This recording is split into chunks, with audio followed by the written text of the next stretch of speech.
My name is Carissa Laffey. Today I'm going to be showing you an activity that will utilize the oak motte on the Bolivar Habitat Preserve. A photojournalistic study is an activity designed for 6th through 8th grade and is a 4-season study.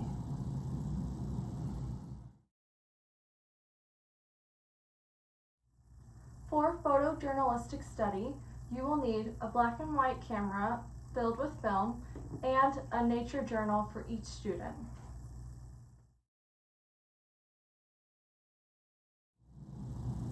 A photojournalistic study can only be done outside, so grab your students and your cameras and head out to the nearest oak motte.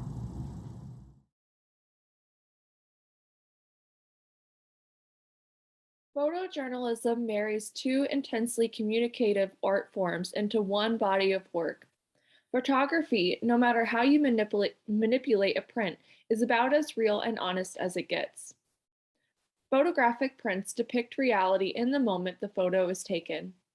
Journalism can be a bit more subjective, but its aim is to define and describe moments and circumstances as they really are according to the author. Put the two endeavors together, and you can begin to define a world as it really is. Consider the magnificent oak trees that grace the northwest border of the Bolivar Habitat Preserve. These trees are habitats to countless species of plants and animals, some staying throughout the seasons and others migrating back and forth with the seasons. Because they maintain their green foliage year-round, live oaks are vitally important to many species of insects as well. The following activity involves visiting and revisiting the woodlots of the Bolivar Habitat Preserve, beginning at the start of the school year in August, then again in mid-November. The third and fourth visits should occur in late January, and finally late April or early May.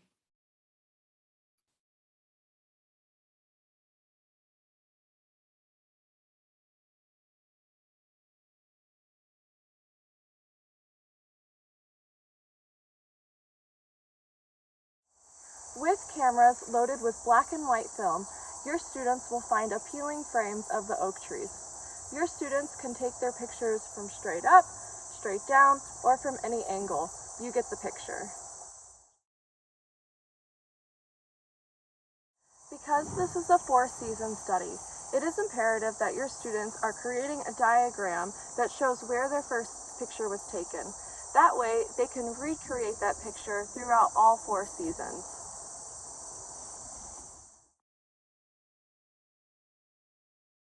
As your students are taking their pictures, make sure that they are also recording the experience that they're having in their nature journal. They can record things like the different wildlife that they see inhabiting the oak trees, or they can also record things like what they're smelling. Maybe ask them, has it rained recently? Can you smell the soil? Can you smell the leaves and the bark on the oak tree? There are so many different sensory experiences that they can write about. When your photographs are developed, have your students pair them with their seasonal descriptions. At the end of the year, you can combine all of these photos and descriptions into one nature journal that they can share with their peers.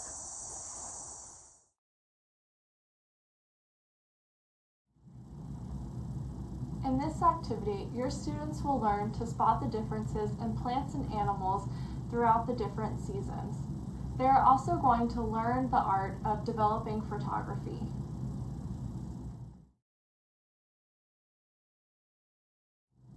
Some of your students might find it challenging to make a map to show where they were standing when they took their pictures. In this case, you can have your students take a tape measure out in the environment to measure where they are standing and how far they are from the object or the subject that they are photographing. You can even use a flag to designate the different areas.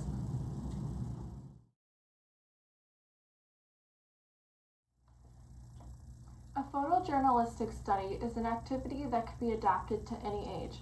However, with your older students, encourage them to do this year after year, 6th through 8th grade.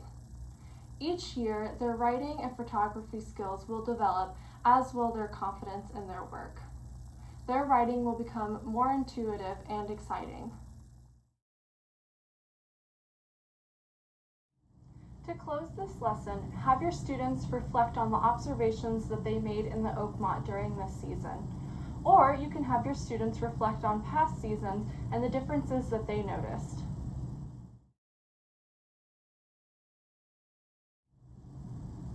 As your students are taking their pictures and writing their observations throughout the seasons, guide your students to do a little bit more research on that habitat.